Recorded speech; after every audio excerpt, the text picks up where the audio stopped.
guys, good morning at nandito na naman si Coca-Cola. Bumalik sila dahil meron tayong order na dalawang case na Coke 1.25 guys kasi may dala sila. Tapos 12 cases lang yung ating Coke Swak 2. Meron tayong Royal and Sprite. Tapos walang mismo. So meron sana tayong order na Coke mismo. So ito lang guys, 12 cases ang Coke Swak 2 and Royal Sprite, dalawang case ang Coke. Hindi ko ng lemon. Dalawang case ang Coke na 1.25. Kahapon meron tayong order na dalawang case na Coke 1.5. Yun lang guys. So ito yung first delivery natin ngayong araw ng Friday morning. At kaka-open lang namin oh. Hindi pa tayo tapos mag-display sa ating table meat shop. So ito guys ang aking order no, 14 cases pala lahat ito. So sabi ko 8 Coke lang and tig-isang Sprite and Royal. So ang binigay niya sa akin ay 10 case ang Coke and then 2 case ang Royal and 2 case ang Sprite. So nagiging 14 lahat and then 2 case na Coke 1.25. So ang nabayaran natin ay 2,478 lahat ito. So, ito yung unang stocks natin na dumating. And then, meron tayong order. As usual, yung ating pork carcass. At kami ay mag-display muna dyan, guys, sa aking table meat shop. So, meron na tayong, ano dyan, pork, chicken, and pork buto-buto. So, mainit na mainit sa labas. And then, meron tayong order ngayon na chicken pansit canton. So, ito na lang guys ang natitira sa ating pansit canton at yung dinidisplay namin sa aking lamesa. So, kailangan dagdagan yan. 2 pack na lang yung ating chicken na malaki. Matagal na tayong, medyo ilang araw na yan na lang yung ating stocks. At meron akong ginawa dito guys, ang aking mga gift bag. Meron tayong gift bag. So, eto, yung tag 10 pesos ang benta ko. So, hindi pa ito tapos. Lagyan ko pa ito ng chipboard dito sa puwet niya. Tapos, handle dito. So, ang target kong gagawin ay mga 200 pieces, guys. Itong maliit. Tapos, yung malaki ay 100 pieces. So, meron na akong natapos. Eto guys, so, eto yung benta natin. 20 pesos ang malaking gift bag. So, eto guys ay last year ko pa na mga hindi natapos. So, tinatapos ko siya. Nilagyan ko ng puwet dito, mga chipboard and handle. Yan. Tapos ito. Tapos ito na lang ang natitira last year sa tag 10 pesos. Ito yung medium size.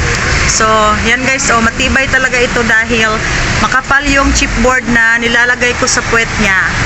So, ito ay 50 plus na. 50 pieces plus na ito. So, dagdagan ko pa ito ng 50 pieces or more than pa siguro.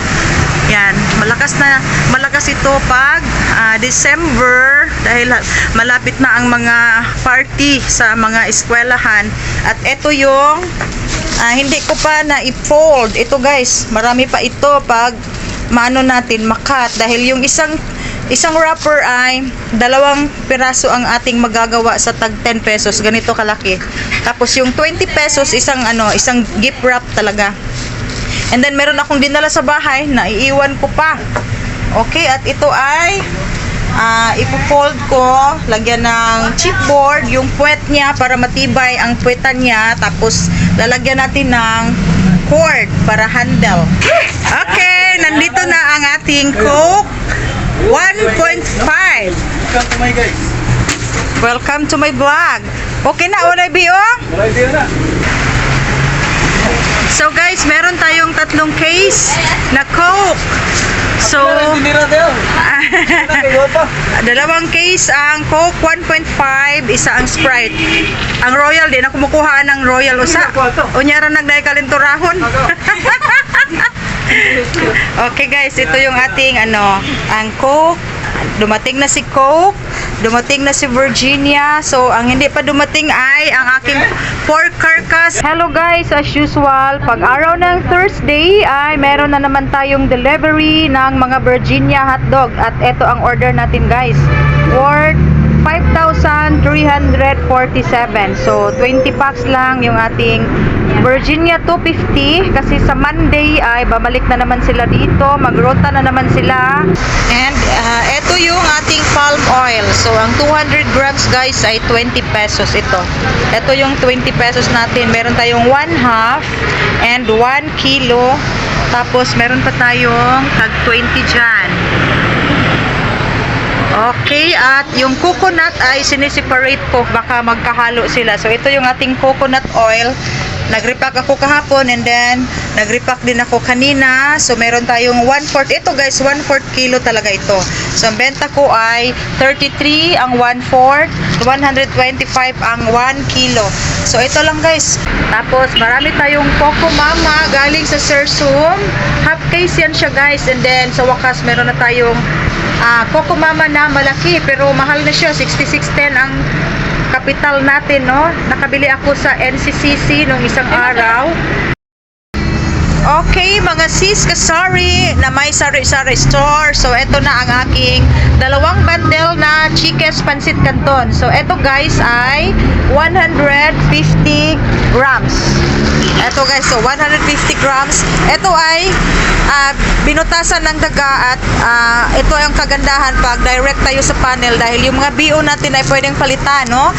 Kahit na kinagat ng mga daga ay papalitan talaga nila, no? Unlike sa ibang mga panel na pag kinagat ng mga daga ay hindi nila papalitan yan siya. Pero itong Chique's ay papalitan talaga nila. So, ito 650 ang isang bundle. 25 pieces ang laman. So, ang ating puhunan ay 26 pesos. And then, ang benta ko dito ay 32. Tapos, ito yung large, 350 grams, 65 pesos ang ating puhunan. And then, ang benta ko ay 78 pesos. So, ito guys, dumating na silang lahat. Tapos, wala tayong dressed chicken ngayon dahil kahapon si Mr. I may pinick up sa SNR, dalawang bag, 40 kilos. So, marami pa tayong stocks. Ito ang aking additional na mga dressed chicken. Kasi guys, kami ni Mr. I, naglaag-laag namamasyal sa Gaisano Mall. Tapos, hindi ko na malayan, kaunti na lang pala ang aking whole chicken. So, kung hindi tayo magdagdag, ay kukulangin yung ating display, yung ating quarter leg, and yung ating whole chicken. So, ngayon, pagdating ko dito, tumawag ako sa SNR, ay wala na silang dressed chicken. So, ito ay galing sa aking isang supplier. At medyo mura lang din ang bigay niya sa akin. Pero sa palengke guys, talaga ay 188 na. So, ito ay 173 ang kilo, ang wholesale price niya. Tapos, bukas nagpa-reserve ako ng 3 bag sa SNR kasi 168 pa sila doon. And then, ang chicken wings, ito ay 15 kilos. And then, 195 ang retail ni MFD. Kay MFD ito galing. So, ang bigay niya sa akin ay 190. Okay, at ito yung ating mga display. Meron pa tayo. Yan na lang guys ang natitira sa ating display sa whole chicken. So, hindi pwedeng hindi dagdagan. And then, ang atong dungagin na. Ang liver. Ha? Napa dito? Napa-isa. Sige, display na lang. Napulo ito kahapon. Nahulog tayo. So, very fresh guys. Ang display natin ngayong araw ng Friday ng hapon. Time check tayo ay alas 5 na ng hapon. And marami na tayong Chique's Pancit Canton and SP Bihon. Tapos, sa'yo mo sir? Gatorade 40. Ito yung ating napamili sa Gaisano. And then meron din akong 3 cellophane para sa bahay. And Gatorade gamay. May customer na Gatorade na gamay. Thank you. 40. Kanina lang.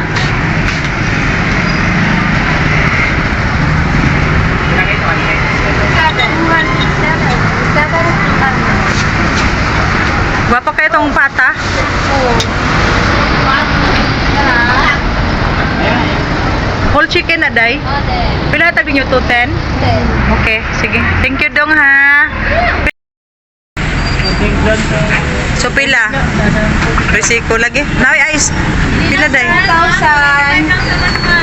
950? 2,850?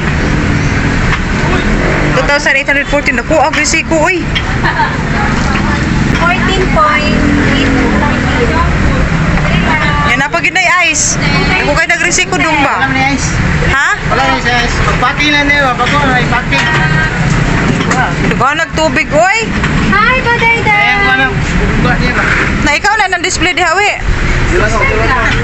So si Awi na ang nag-display dahil basta guys ganitong oras 5 PM na medyo busy na talaga kami.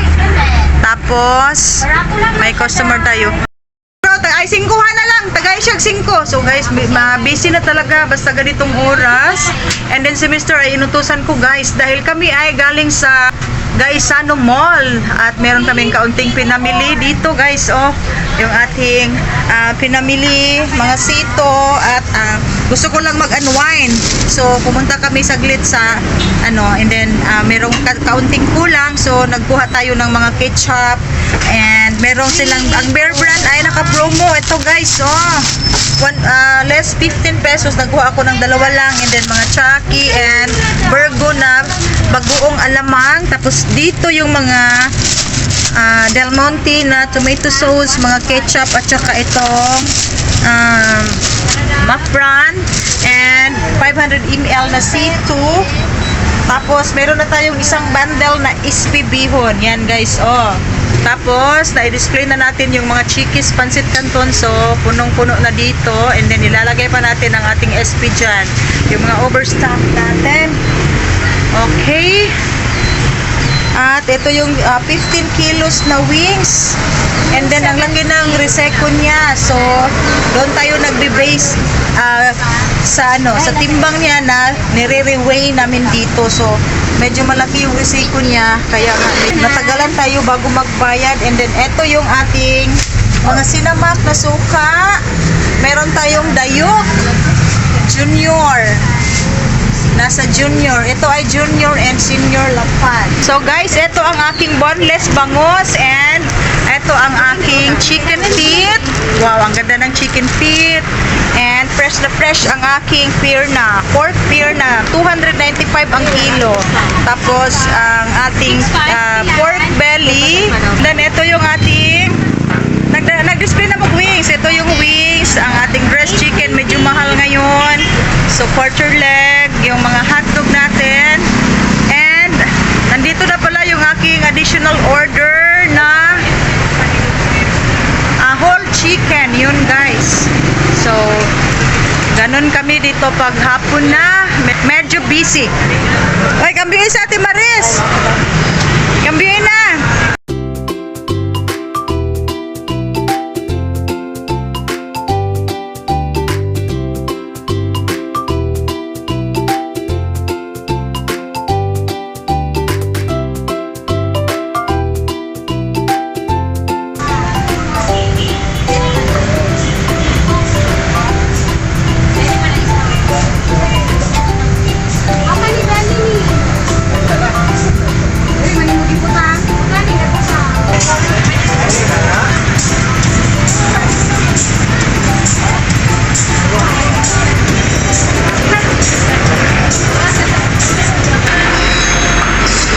So guys, nandito na ang aking order na 1/2 pork carcass.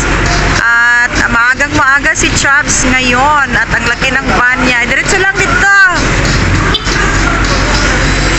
So 1/2 carcass lang yan, yung 3 cellophane. Dahil 1/2 lang talaga guys ang mauubos natin dito sa isang araw. Minsan nga hindi pa yan mauubos. Okay? Sa mga followers, no? So guys, ito yung ating 1/2 carcass. Medyo maliit siya ngayon. Okay lang dahil marami tayong mga stocks pa na nasa freezer.